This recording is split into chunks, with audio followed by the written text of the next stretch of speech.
Welcome to the slop farm. Enjoy the video.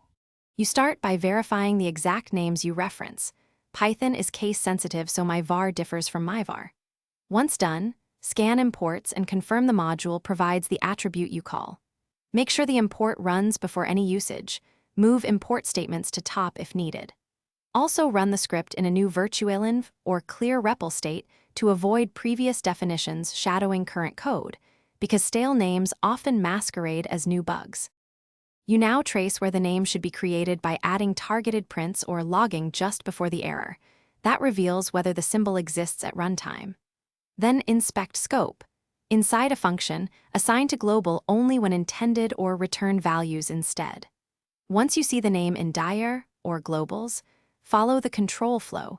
Conditional branches or early returns can prevent definitions. Make corrections by moving definitions earlier or restructuring. You finish by applying the smallest precise fix. Rename the variable, add the proper import, or move the definition before its use. After that, run a focus test or the exact failing scenario to confirm the name error is gone. Make sure to rerun in a fresh interpreter to avoid masking issues.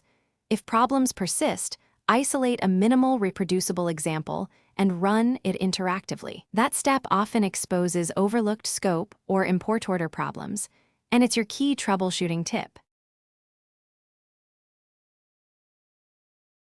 Thanks for watching. Consider subscribing if we helped you today.